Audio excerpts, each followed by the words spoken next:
걸어서 선교 속으로. 안녕하세요. 걸어서 선교 속으로 MC 박다빈, 이재림입니다.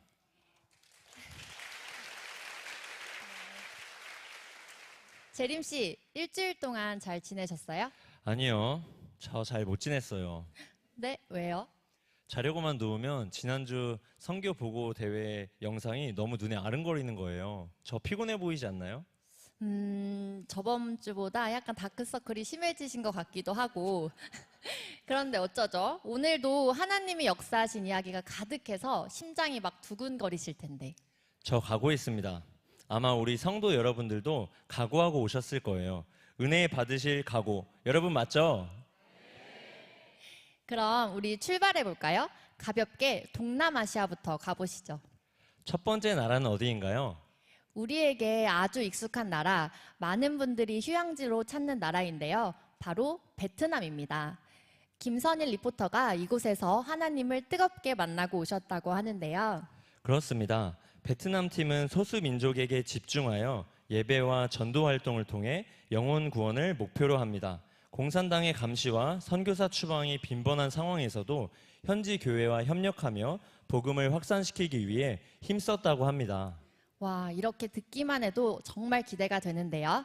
그럼 김선일 리포터를 빨리 만나볼까요? 김선일 리포터.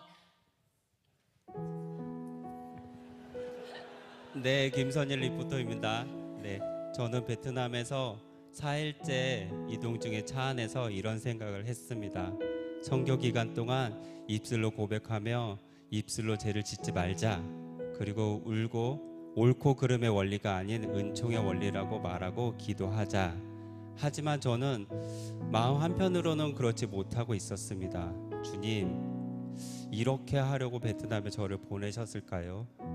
땅 밟게 하라고요? 물론 그 일도 중요하죠. 네, 공안집 방문하라고요? 식사하라고요? 네, 그 일도 좋죠.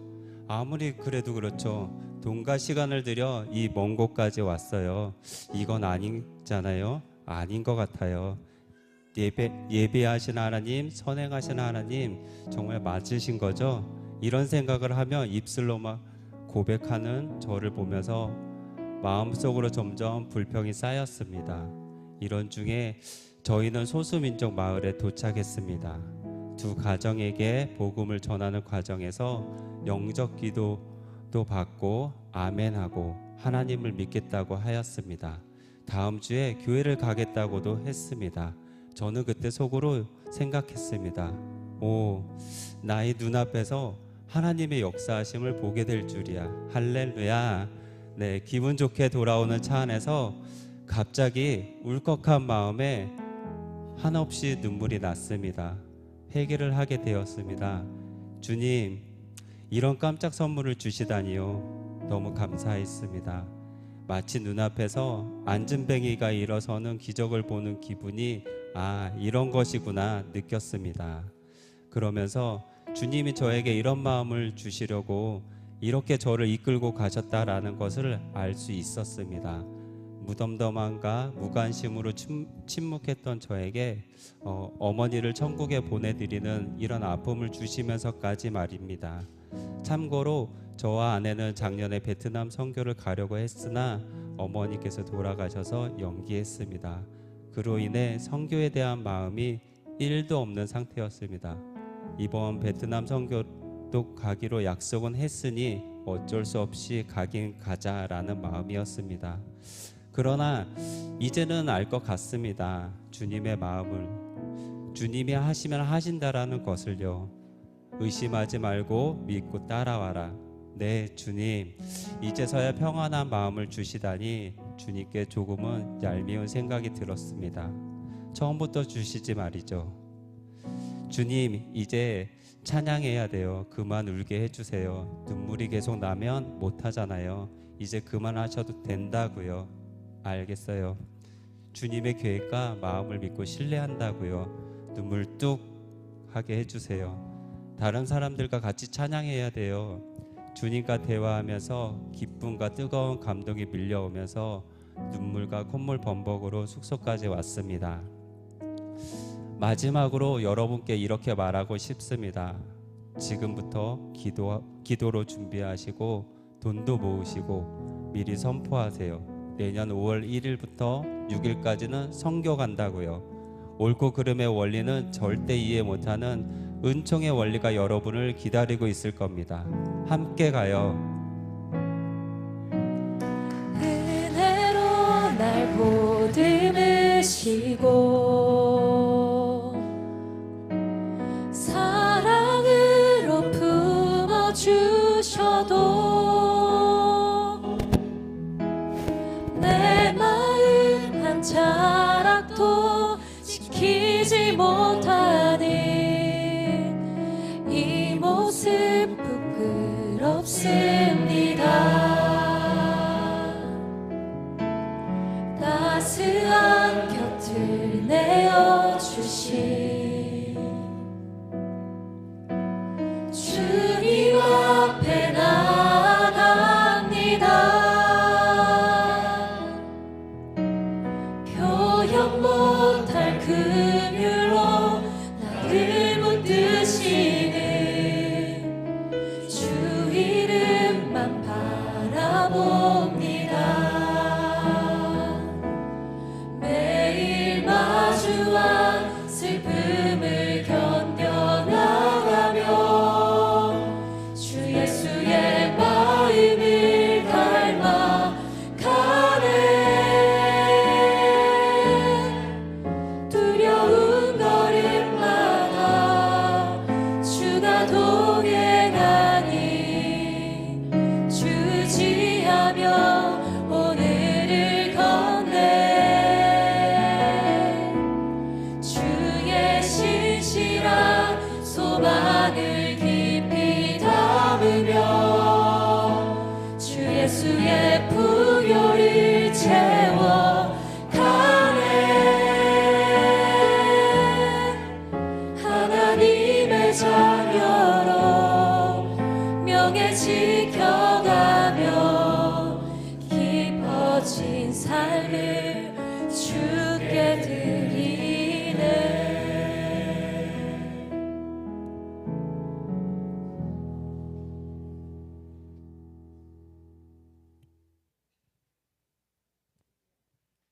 저는 김선일 리포터의 이야기를 들으면서 그런 생각이 들었어요. 선교는 하나님이 우리와 더 깊이 만나고 싶어서 부르시는 기회인 것 같습니다.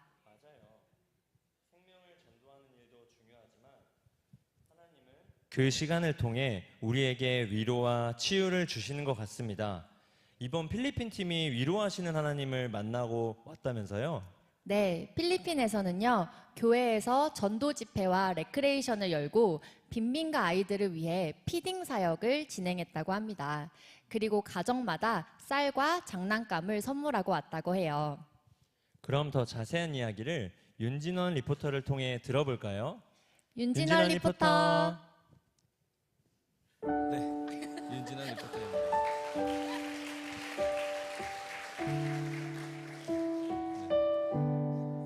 저는 이번 필리핀 아우리치를 두 가지로 말씀을 드리고 싶습니다. 하나는 가난이고 다른 하나는 위로입니다. 첫 번째, 가난한 사람들이 하나님을 만난 이야기를 나누고 싶습니다. 저희 필리핀 팀은 총 3개의 교회를 방문했습니다. 그중 도시 빈민가에 위치한 카나스 교회 환경은 매우 더럽습니다. 시골에서 도시로 이주한 가난한 사람들이 주로 거주합니다. 집들은 매우 좁은 골목길을 사이에 두고 붙어 있고 하수구는 지상에 노출되어 회색 물줄기가 모든 골목길에 흐르고 있습니다. 비가 오면 하수는 빗물과 함께 좁은 골목길을 범람시키며 역한 냄새를 풍깁니다. 인구가 많아 일거리는 구하는 게 어렵고 이곳 빈민가 주민들은 일이 없거나 또는 쓸 일이 업종에 종사합니다. 일이 힘들 때 육체의 피곤함을 벗어나기 위해 값싼 마약을 섭취하고 이에 중독돼 심장 이상으로 죽은 사람들도 종종 볼 수 있다고 합니다. 그러한 이곳 가난하고 볼품없는 카나스 빈민가 땅에 하나님은 교회를 세우셨고 그들을 우리에게 보이셨습니다. 우리 팀이 특송을 할 때였습니다. 가사 중에 주께서 우리 모든 족쇄를 깨뜨리시고 그 이름 안에 구원이 있음을 선포하는 가사였습니다. 특송을 듣고만 있던 교인들이 특송이 끝나지도 않았는데 박수를 치기 시작했습니다. 찬양 중 표현된 하나님의 은혜에 감정을 바로 표현하는 이들은 가난하지만 우리 같은 그리스도인이었습니다. 이 교회에는 어린 리더들이 세워져 있습니다. 대부분 15살에서 20대 초중반으로 선교사님을 도와 빈민가와 시골을 돌아다니며 아웃리치를 하고 어린 세대를 먹이며 말씀을 준비하고 전파하며 양육하고 있습니다. 선교사님에 의하면 새 교회를 3주마다 한 번씩 번갈아 갈 때 처음 보는 어린이들이 늘어난다고 하시니 이 어린 리더들 통한 하나님의 열심과 선교하심은 물질과 가난과는 상관이 없어 보였습니다. 또한 이 리더들은 선교사님들과 함께 4번째 교회를 세우고 있었습니다. 그들은 자신들보다 더 가난한 빈민가 지역을 찾았고 무슬림 공동체는 있지만 교회가 없는 그 지역에 무료로 음식을 나누며 어린이들을 모아 찬양을 합니다. 이들의 이야기를 들으면서 저는 제 믿음을 다시 한번 생각해 보았습니다. 저는 물질을 가지고 이 교회에 조그만 기쁨을 나누고자 왔지만 하나님은 물질이 부유한 자들보다 더 큰 부유함을 이 가난한 카나아스 교회에 허락하셨고 그 안에서 하나님의 즐거움을 참여하는 복을 주셨구나 라는 생각이 들면서 성경에서 가난이라는 단어를 한번 찾아봤습니다. 야고보서 2장 5절 내 사랑하는 형제들아 들을지어다 하나님이 세상에서 가난한 자를 택하사 믿음에 부유하게 하시고 또 자기를 사랑하는 자들에게 약속하신 나라를 상속으로 받게 하지 아니하셨느냐. 고린도후서 6장 10절 말씀 근심하는 자 같으나 항상 기뻐하고 가난한 자 같으나 많은 사람을 부유하게 하고 아무것도 없는 자 같으나 모든 것을 가진 자로다. 가난하지만 하나님 안에서 부유한 이들과 더 교제하고 싶다는 은혜를 부어주셨습니다. 두 번째는 위로하신 하나님을 나누고 싶습니다. 리더 중에 마시메라는 자매가 있습니다. 새 교회 중에 산 위에 있는 박산교회를 섬기는 대표 리더입니다.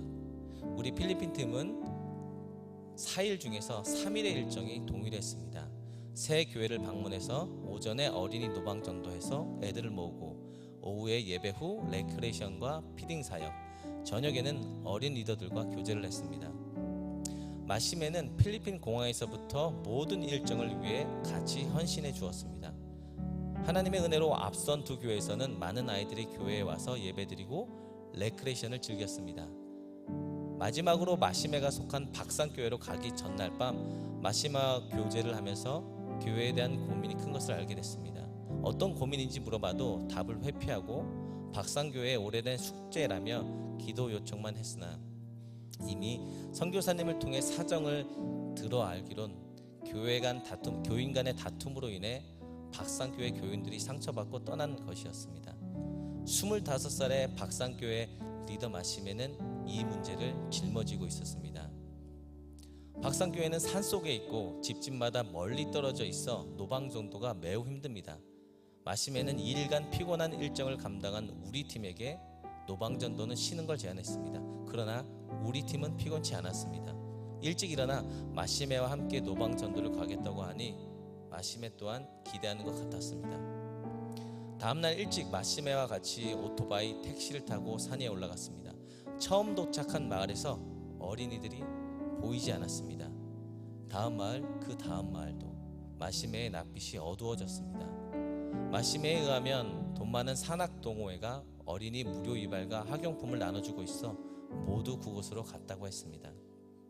우리는 그렇게 교회로 돌아왔고 15명 정도와 함께 예배를 드렸습니다. 마시메는 찬양 인도를 했습니다. 신디나 피아노, 기타 반주자는 없습니다. 초보 드러머가 박자만 겨우 맞췄고 혹 박자가 틀려도 마시메는 개의치 않고 손을 들고 찬양을 인도합니다. 드럼 하나의 찬양 인도? 이렇게 찬양을 인도한다고? 이렇게까지 해야 하나? 라는 생각이 들었는데 마시메는 그럼에도 불구하고 하나님을 찬양합니다. 상처가 많은 박산교회 그리고 그것을 짊어지고 있는 마시메. 그러나 마시메 하나님은 박산교회를 다시 일으키실 겁니다. 위로하고 싶었고 하나님은 일하기 시작하셨습니다. 예배는 끝났습니다. 레크레이션은 생략했고 교인들과 함께 김밥과 떡볶이를 만들어 먹었습니다. 그런데 식사 중에 마시메가 다시 노방전도를 가고 싶다고 제안했습니다. 마시메는 기존의 박산교회 교인들과 어린이들을 우리와 꼭 만나게 해주고 싶어 했습니다. 마시메를 응원하고자 피딩 사역팀을 제외한 진원, 지민, 성동, 재현과 함께 우리는 다시 산속으로 올라갔습니다. 다시 도착한 첫 번째 마을에서 어린이들이 보이기 시작했습니다. 반가운 마음에 어설픈 현지어를 남발하며 K스낵 초코파이와 마이쮸를 주며 이야기합니다. 2시에 교회에서 보자고. 아이들이 신기합니다. 이런 산속에까지 K드라마에서만 보는 멋진 오빠와 이쁜 누나가 있어서인지 어린이들이 모이고 3355 교회를 갈 준비를 합니다. 교회 차량은 애들을 태워 내려보냐고 우리는 오토바이를 타고 또 다른 마을로 올라갔습니다. 거기에도 어린이들이 많이 있었고 우리는 그들을 모았으며 어른들 또한 우리와 이야기하러 모였습니다. 옆에 있는 마시메의 얼굴이 매우 환해졌습니다. 교회로 돌아가니 어린이가 60에서 70명, 성인이 30에서 40명이 모여 있었습니다. 박산교회 이래로 이렇게 많은 사람이 모인 적이 처음이라고 합니다. 우리는 다시 한번 예배를 드렸습니다. 어린이와 레크레이션을 하고 어른들과는 김밥 만들기, 피딩 사역을 진행했습니다. 오전에 김밥 재료를 다 소모했음에도 하나님의 은혜로 재료가 2배로 늘어나는 기적으로 모두가 김밥 만들기에 참여할 수 있었습니다. 하나님은 김밥 반줄이라는 지혜를 허락하셨습니다. 마시메의 얼굴에 땀이 맺히고 열정적으로 리더의 역할을 담당해 피로해 보였으나 그 얼굴에는 기쁨이 가득합니다. 마시메한테 콩글리시로 제가 위로를 합니다. You good. 하나님이 주시는 위로에 비할 데 없지만 하나님이 세우신 이 어린 리더를 응원하고 기도합니다. 하나님은 이렇게 일하셔서 마시메를 그리고 박산교회를 위로하셨습니다. 마시메 외에 우리가 함께 교제한 어린 리더들은 20명이 넘습니다. 함께 위로하고 기도해줄 어린 리더들이 많았습니다. 가난한 삶 가운데 어렵게 직업을 구했음에도 어린 리더를 양육하기 위해 매주 화요일 혼자 시골까지 1시간 반가량 버스 타고 가서 텐트 메이커 프로그램을 진행하는 27살의 자매 리젤. 이그나이트 유어 페이스, 믿음을 불태우자며 교회에서 고등학생들을 데리고 밤늦게 성경 보고 교제하는 21살의 자매 이니. 교역자로 진로를 정했으나 믿지 않는 부모 강요에 의해 새벽 일을 나가는 로이. 그리고 고등학생 리더들인 펑키, 노비, 디나페, 조나, 제이엠, 프레시, 셰린, 밤밤 등 어린 리더의 이야기를 더 듣고 위로하고 싶었으나 우리의 시간은 이렇게 끝나갔습니다. 이사야 40장 1절 너희의 하나님이 이르시되 너희는 위로하라 내 백성을 위로하라. 하나님은 선교 내내 우리에게 이미 익숙해진 삶과 환경과는 전혀 다르게 임하신 하나님, 그리고 일하시고 위로하시는 하나님을 보며 다시 한번 주를 향해 몸부림칠 수 있는 힘을 주셨습니다. 이 크신 하나님의 은혜에 감사드립니다.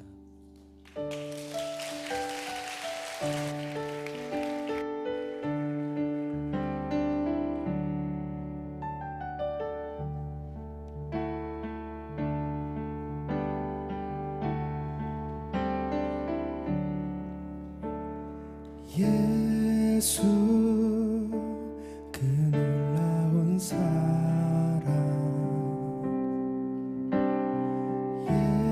예수 비교할 수 없네 위로자 되시며 피난처 되신 주 겸손히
다빈 씨, 저 내년에는 동남아 순회를 싹 한번 해야 하고 올 것 같습니다.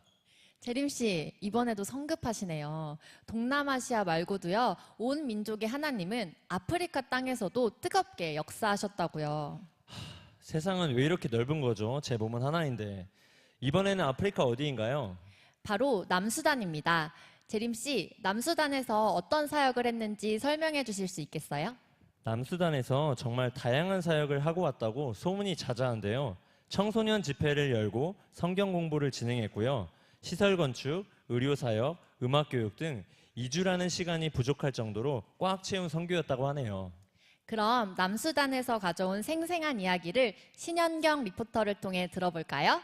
신현경 리포터.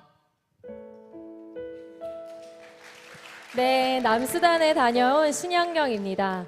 저는 남수단을 앞두고 기대했던 것이 있습니다. 바로 경비행기인데요. 저희가 살면서 경비행기를 탈 일이 그렇게 많지 않잖아요. 그래서 저는 경비행기를 타는 시간이 참 기대가 됐습니다. 그런데 비행기에서 내려다보는 남수단의 모습은 뭐랄까요? 한국에서는 흔한 산 하나도 없고 넓은 평지에 나무만 좀 듬성듬성 있고 거대한 멋진 강이 흐르지도 않고 가느다란 흙탕물만 꼬불꼬불 보였습니다. 날도 흐려서 분위기도 좀 우중충했어요.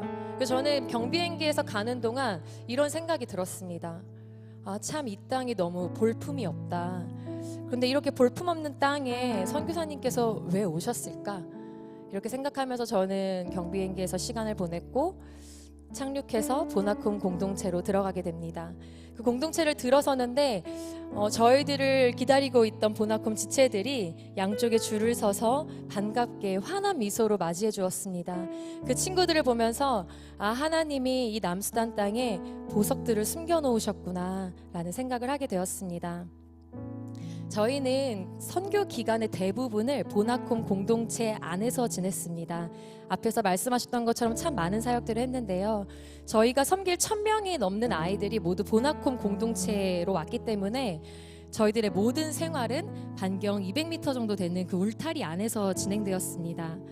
처음에는 모든 것이 낯설고 한국과는 확연히 다른 시설들로 인해서 쉽지 않고 좀 당황하긴 했지만 저희 팀은요 좀 생각보다 꽤 금방 이곳에서의 삶에 적응했습니다. 인터넷이 없고 모든 옷들을 손빨래하고 빗물을 받아서 목욕을 하고 물을 내리지 않아도 되는 편안한 화장실에서 적응하고 아름다운 영혼들과 함께 신나게 예배했고요.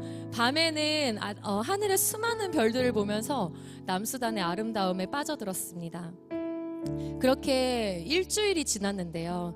저희는 시냇가 푸른나무 교회에서 후원하여 세워진 지역 교회의 헌당 예배에 참석하기 위해서 일주일 만에 처음으로 그 보나콤 공동체 울타리 밖으로 나가게 됐습니다. 저희 차가 지나갈 때마다 길거리에 있는 아이들이 저희들을 보면서 손을 흔들어 주었습니다. 왜냐하면은 차 자체가 흔하지 않기 때문인데요. 아이들의 너무 귀여운 모습에 저도 보면서 손을 흔들긴 했지만 마음은 마냥 웃을 수가 없었습니다.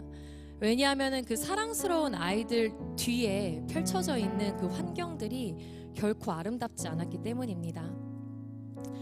물론 문명화되고 현대화된 도시에 살고 있는 제가 기준이 될 수는 없겠지만 그들이 살아가는 환경들이 너무 열악해서 제 마음이 너무 착잡했습니다.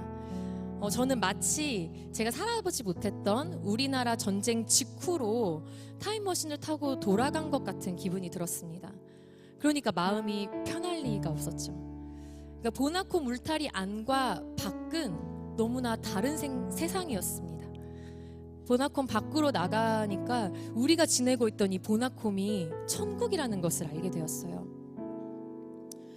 보나콤은 다른 세상이었는데요. 생각을 해봤습니다. 무엇이 보나콤을 천국 되게 했을까?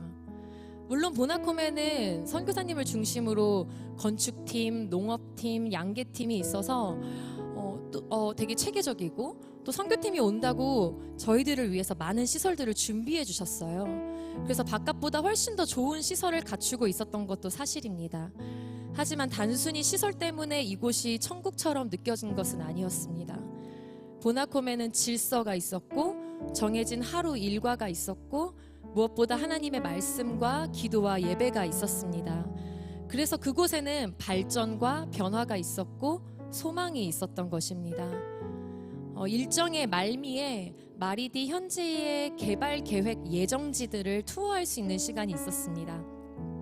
사실은 투어라는 이름을 붙이기 부적절하다고 생각할 정도로 투어라고 하면 좀 뭔가 멋진 풍경을 보고 좀 이렇게 해야 되잖아요. 근데 그렇지 않았고요. 저희가 이동을 해서 차에서 내리는 곳마다 마주한 것은 황량한 황무지였어요. 그래서 저희가 한 번은 딱 내렸는데 뭐지? 아까 거기 아닌가? 할 정도로 똑같이 그냥 황량한 아무것도 없는 그런 들판에 저희들 계속 내렸습니다. 근데 아무것도 없는 그곳을 보여주면서 여기는 병원을 세울 거라고 하고 또 차 타고 이동해서 내려서 보니까 또 들판인데 아무것도 없는 이 잡초밭에 스포츠 센터가 생길 거라고 하는데 그 모든 것들을 이제 해나갈 재원과 인력도 없는 것처럼 보였어요. 그러니까 저는 그걸 듣는데 너무 허황된 이야기처럼만 들리는 겁니다. 그들의 거창한 계획들을 들으면서도 참담한 그들의 현실을 떠올리니까 도무지 소망을 품을 수가 없었습니다. 그러다가 저는 우리나라 대한민국을 생각하게 되었습니다. 1950년대 한국전쟁으로 인해 폐허가 되어서 세계에서 정말 가장 가난했던 그 나라를 하나님이 지금까지 어떻게 발전시키시고 세계 위에 우뚝 세워주셨는지를 깨닫게 되었어요. 제가 전쟁을 겪어보지 못한 세대이기 때문에 이 기적이 말로 듣긴 했지만 체감이 되지 않았던 것입니다. 글로만 배우고 사진으로만 배운 역사였습니다. 그런데 남수단을 통해서 우리나라를 원조받던 나라에서 원조하는 나라로 바꾸신 하나님의 은혜를 절실히 느낄 수 있었습니다. 우리는 이 말도 안 되는 기적을 경험한 사람들입니다. 그렇다면 황폐하고 소망이 없는 이 남수단 땅을 향해서 기적을 이야기할 수 있는 것 또한 누구보다 이 기적을 경험한 우리라는 생각이 들었습니다. 우리나라의 성장과 발전에는 선교사님들의 수많은 헌신과 희생이 있었습니다. 그리고 복음을 붙잡고 생명 다해 이 나라와 민족을 기도했던 우리의 부모 세대가 있었습니다. 복음이 이 땅을 변화시켰고 하나님께서 하신 것입니다. 대한민국을 새롭게 하신 하나님이신데 남수단은 왜 안 되겠는가라는 생각을 하게 되었고 그 증표가 이 보나쿰 공동체구나라는 것을 생각하게 되었습니다. 이미 새 일을 시작하신 하나님을 찬양합니다. 우리는 할 수 없지만 하나님은 하실 수 있습니다. 눈에 보이는 대로가 아니라 믿음의 눈으로 바라보며 그 땅에서 하나님의 일을 선포하고 남수단 땅을 마음껏 축복하며 기도하게 하신 하나님께 참 감사드립니다. 어제나 오늘이나 영원토록 동일하시며 모든 민족의 아버지 되시는 신실하신 우리 하나님께 모든 영광 올려드립니다. 감사합니다.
하나님의 계획은 언제나 우리 예상을 넘어서는 것 같아요. 이 무언극도 그렇고요. 맞아요. 저는 이 말씀 구절이 생각났어요. 이는 하늘이 땅보다 높은 같이 내 길은 너희의 길보다 높으며 내 생각은 너희의 생각보다 높음이니라. 아멘. 이 말씀처럼 튀르키예에서는 아주 색다른 선교가 펼쳐졌다면서요? 네, 맞습니다. 튀르키예에서는요, 현지인들을 직접 만나는 노방전도 찬양 버스킹을 진행했고요. 현지 교회에서 예배를 드리고 지역을 탐방하는 일을 했다고 합니다. 그럼 어떤 새로운 은혜가 가득했는지 신주영 리포터를 통해 들어볼까요? 신주영 리포터. 안녕하세요. 네, 튀르키예 선교를 잘 마치고 돌아온 팀 신주영입니다. 튀르키예에서 저희가 경험했던 선교 방식은 저희가 기존에 알고 또 기대하던 선교 방식과는 굉장히 달랐습니다. 선교사님은 저희를 아무 대책 없이 거리로 보내셨고 또 현지인들과 친구가 되라고 하셨습니다. 그리고 선교사님께서 매일 여러 가지 미션을 주셨는데 그 미션은 터키어로 자기 이름 알아오기, 자기와 관련 있는 터키인 찾기, 현지인에게 식사, 커피 대접하기 등 현지인에게 말을 걸지 않으면 해결할 수 없는 미션이었습니다. 때문에 저희는 매일같이 시내를 걸으며 말을 걸 현지인들을 매의 눈으로 찾아야만 했고 서로 할 수 있는 모든 언어를 마구 섞어가며 혼신의 힘을 다해 대화해야 했습니다. 그리고 선교사님께서는 이 사역의 최종 목표가 교회 개척이라고 하셨습니다. 선교 팀원들이 현지 사람들을 만나고 그들과 친해지면 저희가 떠나고 난 뒤에 선교사님께서 3에서 6개월 정도 계속 현지에서 그들과 연락하고 대화하면서 그들을 통해 새로운 교회를 세우는 것이 목표라고 하셨습니다. 첫날 설명을 들을 땐 아리송한 부분들이 사실 많았습니다. 기존에 경험했던 노방 전도와는 완전히 달랐기 때문입니다.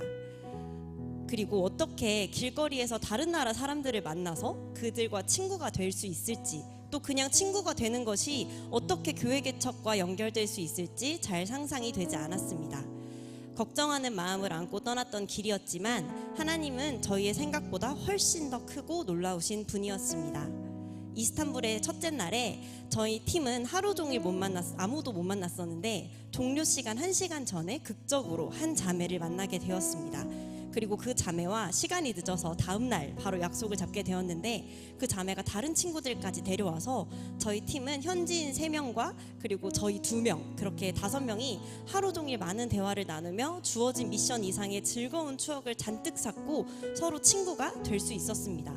또 저희가 그 땅에서의 보안을 위해 손충성 선교사님께 삼촌이라고 했고 같이 갔던 이신영 목사님께는 이모부라고 했었는데 그날 저희 식사는 사실 저희 팀끼리 먹기로 되어 있었는데 선교사님께서 그 친구들도 초대해도 된다고 하셔서 저희가 조심스럽게 그 친구에게 저녁에 삼촌이랑 우리 친구들을 보러 갈래? 라고 물어보았습니다.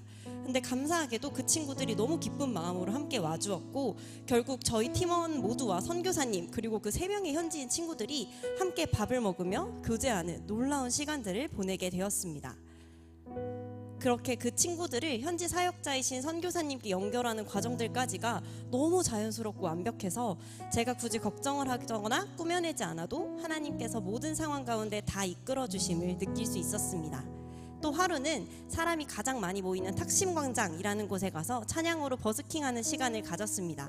노래도 물론 불렀지만 춤을 추며 사람들의 호응을 유도하거나 한 줄로 빙빙 서서 돌면서 노래를 부르거나 또는 원을 만들어서 지나가는 사람을 가두는 등의 퍼포먼스를 정말 수많은 형식과 방법으로 약 3시간 동안 버스킹을 하며 성령님께서 주시는 찬양의 기쁨으로 그 땅에 강력한 임팩트를 던지기도 하였습니다.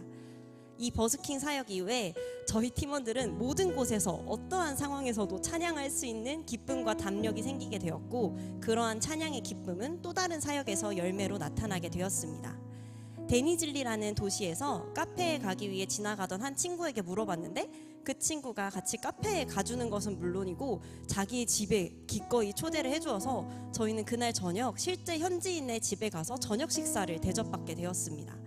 그 집은 어머니께서는 히잡을 쓰시고 집에는 코란이 있으며 이슬람 경전을 음악처럼 틀어두던 그런 집이었습니다. 그러나 저희가 그 집에서 어머니와 그 친구를 위해 찬양을 불러주고 싶다, 노래를 불러주고 싶다라고 해서 찬양을 불러주었을 때 어머니께서 찬양을 입으로 조심스럽게 따라 부르시고 또 저희의 찬양을 들으시면서 눈물을 보이시기도 하셨습니다.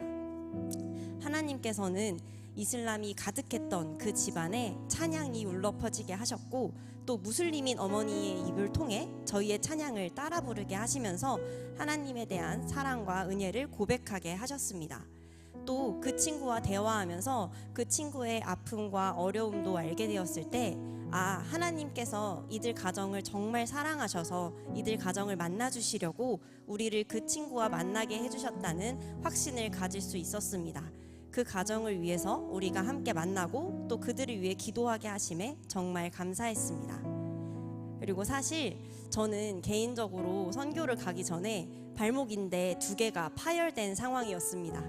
선교 출발 2달 전에 선교 모임을 가다가 발목을 접질렸는데, 발목인대 1개가 완전 100% 파열, 그리고 발목인대 1개는 80% 부분 파열로 총 2개의 인대가 파열되는 사고를 겪었습니다. 게다가 열심히 재활을 했으나 회복이 잘 되지 않아서 떠나기 2주 전에 MRI를 찍어야 된다고 이야기를 듣고 MRI를 찍었을 때는 인대가 잡아주지 못한 발목 뼈까지 벌어지고 있어서 수술까지 고려해야 되는 상황이었습니다. 사실 저는 튀르키예 선교를 가기 전에는 시간도 돈도 선교를 위해 충분히 쓸 수 있어 라고 생각했던 사람이었습니다. 그리고 그 시간을 하나님께 드리기에, 내가 경험하기에 아깝지 않아 라고 생각했던 사람이었습니다. 하지만 오히려 하나님께서 인대를 거두셨던 그 상황이 되니 정말 선교는 내가 가는 것이 아니라 하나님께서 보내주시는 것이라는 것을 깨닫게 되었습니다.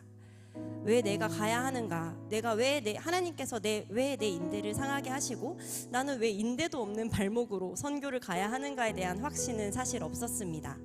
그렇지만 하나님께서 그 땅에 가게 되면 알려주실까 하지 않는 기대감과, 또 하나님의 사역이니 하나님께서 책임져 주시겠지라는 결단으로 선교를 떠났습니다.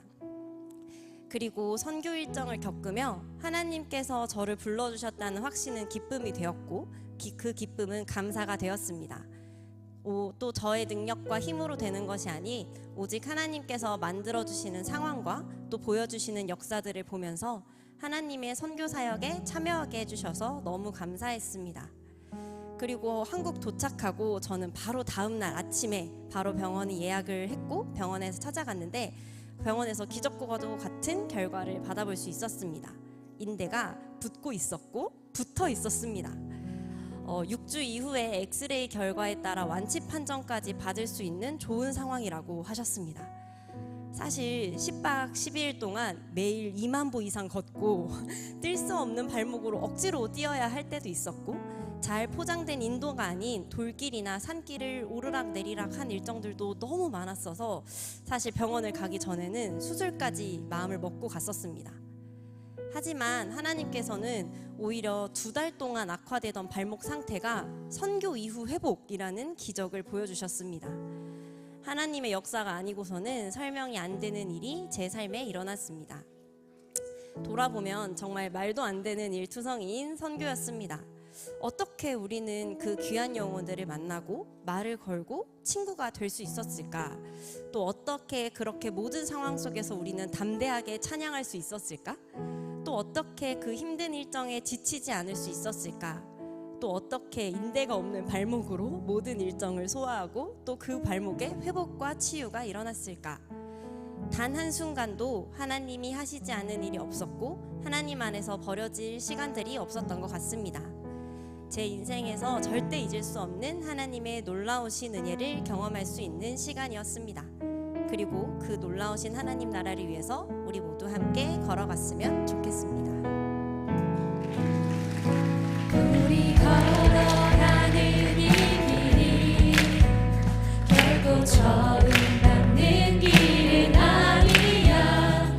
수천 년 동안 어떤 곳곳에서 주님 따르는 적 있으니 우리 걸어가는 이 길이 낯설고 두려워 보일지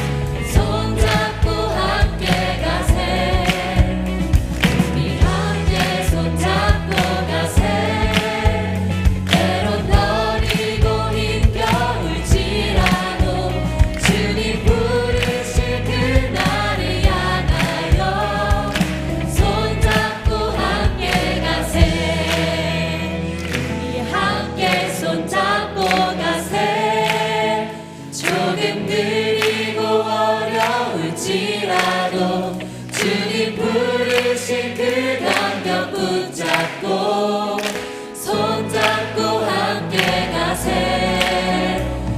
우리 함께 손잡고 가세. 때론 더디고 힘겨울지라도 주님 부르신 그날을 향하여 손잡고 함께 가세.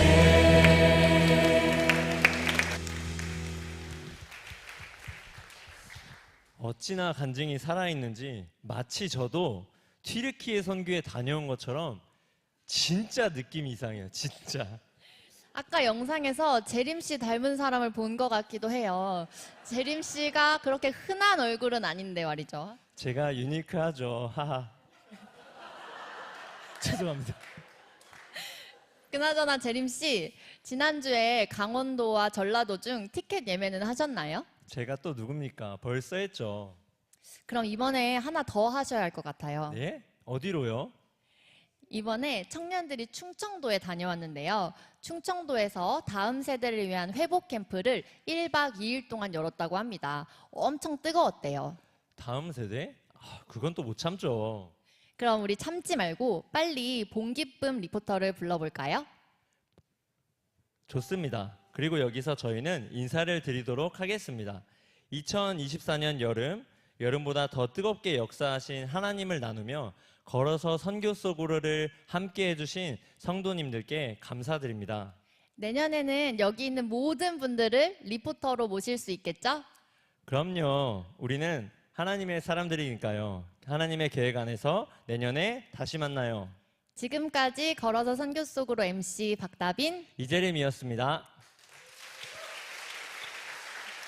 그럼 충청도의 뜨거운 소식을 전해줄 봉기쁨 리포터를 우리 성도님들도 함께 같이 불러볼까요? 하나, 둘, 셋.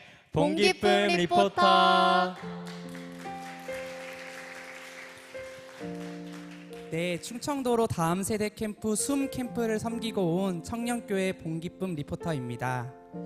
하나님의 영이 나를 지으셨고 전능자의 기운이 나를 살리시느니라. 아멘. 저는 전라도, 충청도, 강원도 세 지역의 국내 선교 소식을 들었을 때 여기도 가보고 싶고 저기도 가보고 싶어서 고민이 많았는데요. 어느 한 지역을 신청하기 전부터 국내 선교는 저에게 감사의 제목이었습니다. 잠시 제 이야기를 하자면 저는 시골의 작은 교회에서 목회하시는 부모님 밑에서 자랐습니다. 지금도 몇 없는 성도님들과 함께 마을의 어르신들을 섬기며 헌신하는 모습을 보면서 큰 교회에서 여름 아웃리치로라도 우리 교회와 같은 곳에 와서 함께하고 예배하는 것만으로도 큰 위로와 힘이 되겠다 생각해 왔었는데, 글쎄 우리 시냇가 푸른나무 교회가 그 역할을 감당한다니 하나님께서 참 기뻐하시겠다, 작은 지역 교회들에게 위로와 소망의 시간이 되겠다는 생각이 들면서 감사하지 않을 수 없었습니다. 다수의 지역을 넣고 충청도를 선택하게 된 계기는 다음 세대라는 키워드에 이끌렸기 때문이었습니다. 말씀드렸다시피 저는 작은 개척교회에서 자랐기 때문에 교육부서에서 제대로 된 교육이나 어린이 예배를 드려본 적이 없습니다. 하지만 사모하는 마음을 가지고 주변 큰 교회나 교단의 여름 성경학교나 캠프에 종종 가곤 했습니다. 그리고 저는 그렇게 초등학교 3학년 때 여느 캠프에서 예배 중에 하나님을 만났습니다. 그랬기 때문에 이번 충청도 다음 세대 캠프에 오게 될 친구들이 저처럼 하나님을 만나고 하나님의 사랑을 느끼며 적어도 아이들이 살아가면서 힘들 때 이 캠프의 어느 한순간이 생각나 하나님께로 되돌아올 때 도움이 될 수 있는 작은 이정표가 되었으면 하는 소망을 가지고 충청도 국내 선교를 결심하게 되었습니다. 처음 2박 3일로 기억되었던 것이 1박 2일로 단축되어서 못내 아쉬웠지만 이 또한 하나님의 계획이 있을 것을 신뢰하며 나아갔습니다. 아이들보다 선생님의 수가 더 많다는 소식을 듣고 하나님께서 정말 이 아이들을 사랑하시는구나, 1대1로 밀착 마크하며 사랑을 가득가득 흘려보내시기를 원하시는구나 라는 생각이 들었습니다. 어색할 만도 하건만 순수한 아이들은 빠른 시간 내에 선생님들과 가까워졌습니다. 중간에 들은 이야기로는 아이들 중 부모님이 교회에 함께 다니는 가정은 불과 3, 4 가정밖에 안 된다는 것이었습니다. 그만큼 교회에서만 영의 양식을 겨우 공급받고 있는 아이들을 바라보면서 안타까워하시는 하나님의 마음을 느꼈습니다. 첫날 저녁 예배 전 함께 모여 기도하는데 부장 성결교회의 한 선생님의 고백을 김혜세 목사님께서 전해주시는 부분이 인상 깊었습니다. 처음에는 여러 교회가 연합하기로 했었지만 부장 성결교회에 20명 남짓되는 아이들만 오기로 한 것이 오히려 하나님의 계획하심임을 확신한다는 고백이었습니다. 아이들에게 어렵게 들려졌을 수 있지만 성요한 목사님, 김혜세 목사님께서 예수님, 성령님, 천국에 대해 설교해 주시고 기쁘게 뛰며 함께 춤추면서 찬양했습니다. 지금은 다 이해하지 못했더라도 예수님이 어떠한 분이신지 더 궁금해하는 마음이 아이들 가슴 가운데 싹트기를 소망했습니다. 내년에도 또 캠프 해줬으면 좋겠다, 선생님들과 또 만나고 싶다라는 아이들의 말을 들을 때마다 그 친구들이 이 시간을 통해 예배를 더욱 사모하기를 바라는 소망이 커져만 갔습니다. 성도님들의 기도와 후원 덕분에 풍성하게 섬기고 올 수 있었고 그 섬김 가운데 아이들 마음에 예수님의 사랑이 스며들었길 바랍니다. 하나님의 생기 숨 SUM 스피릿 유스 미셔너리의 슬로건처럼 보잘것없이 작은 하나님을 향한 우리의 열정이 아이들 마음속에 심겨 하나님께서 뿌리 내리고 열매 맺게 하시기를, 그렇게 성령의 사람으로 하나님께 사용받는 증인의 다음 세대가 일어나기를 간절한 마음으로 기대하고 기도합니다. 우리 모두 다음 세대가 하나님 앞에 굳건하게 세워지고 하나님의 사람이라고 고백할 수 있도록 함께 기도해 주세요. 다 같이 외쳐볼까요? 모두 Come and see!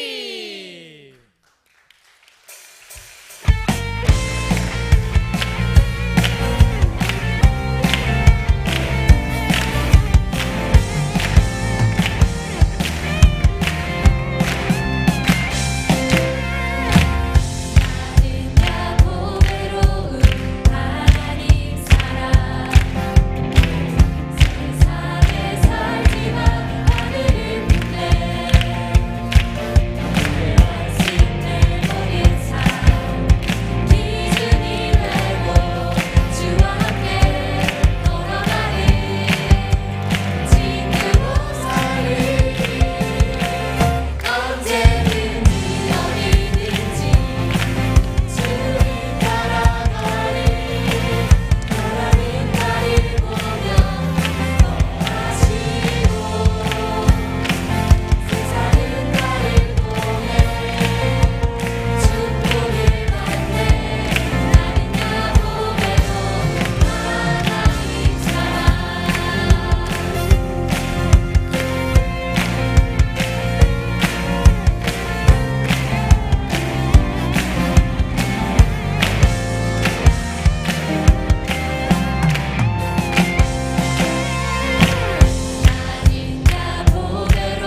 너희는 가서 모든 민족을 제자로 삼아 아버지와 아들과 성령의 이름으로 세례를 주고 내가 너희에게 가르쳐 지키게 한 모든 것을 가르쳐 지키게 하라.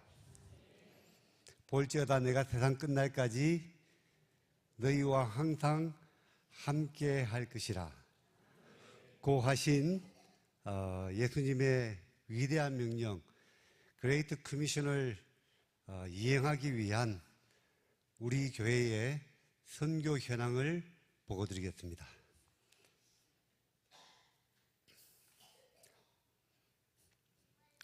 우리 교회의 2024년 선교 개황입니다. 선교 목표는 서울을 품고 열방으로입니다. 해외 선교와 국내 선교로 구분해서 전반적인 선교 현황을 개략적으로 설명드리겠습니다. 해외 선교는 오늘 말씀을 전해주실 남수단 박경호 선교사님 등 브라질, 튀르키예, 프랑스, 이집트, 이스라엘 등 6개국의 6분을 파송 선교사로 지원하고 있습니다. GV 선교학교와 해외 선교 아웃리치는 별도로 보고를 드리겠습니다. 국내 선교는 군 선교 등 6개 분야로 구분하여 시행을 하고 있습니다. 군 선교는 먼저 연초에 학군교 세례식을 지원하고 매주 일부 예배 후에 이른 아침에 군 선교사 13명이 파주의 1사단 엘리야 교회, 철원의 3사단 전선교회로 이동하여 사랑과 정성으로 장병들의 예배를 섬기는 활동을 하고 있습니다. 농어촌 선교는 미자립 농어촌 교회를 발굴 지원하고 성가대 현지 방문 예배 등을 하고 있는데 이번에 학예 집중 선교 활동을 했는데 이것은 별도로 보고를 드리겠습니다. 교정 선교는 서울 남부교도소 등 교도소 방문 예배를 연 2회 드리고 있으며 상담 사역자 교육, 편지 사역 등을 진행하고 있습니다. 세트민 선교는 매주 83분의 세트민 예배 출석 인원을 섬기고 있으며 다문화 선교는 분기별 식사, 명절 위로금 지원 등을 통해 따뜻한 사랑과 복음을 나누고 있습니다. 국내 외국인 선교는 서울대의 외국인 유학생 한국어 교육 지원, 유학생 가족 문화교실 지원 등으로 대한민국을 찾아온 외국인을 선교하고 있습니다. 개척교회 지원은 익산 푸른나무교회, 시냇가 에셀나무교회 등 지교회의 조기 안정 및 자립을 위해 지원하고 있습니다.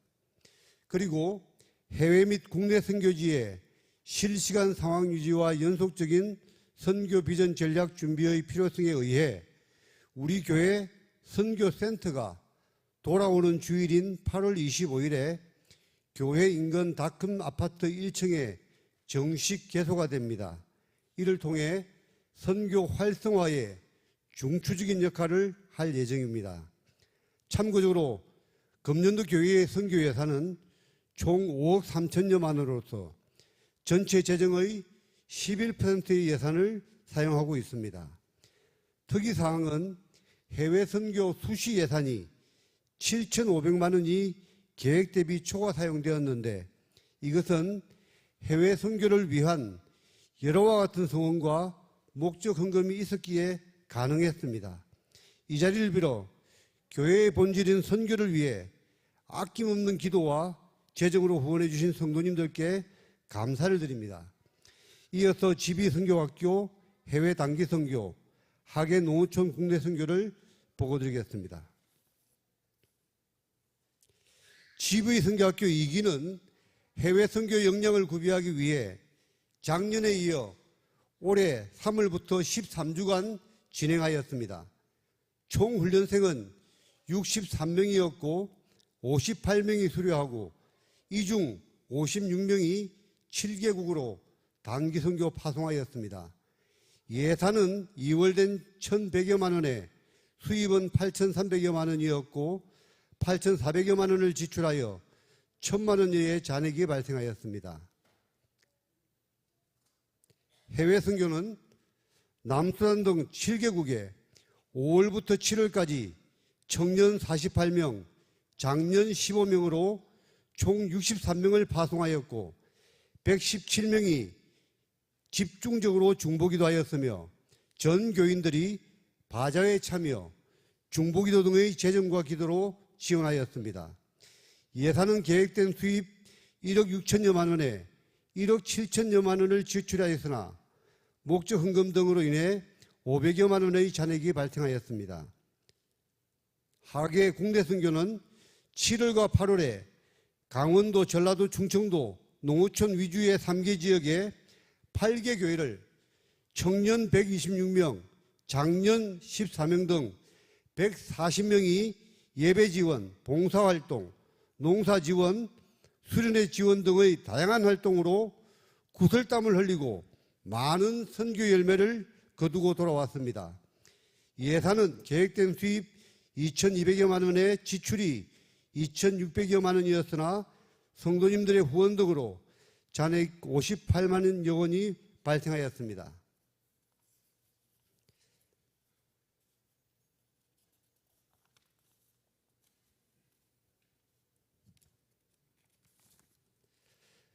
서울을 품고 열방으로라는 기치 아래 우리 시내가 푸른나무 교회는 주님의 위대한 명령 그레이트 커미션을 이행하기 위해 직접 가든지 보내든지 함으로써 선교의 거룩한 사명을 다하는 데 전원이 동참하고 있습니다.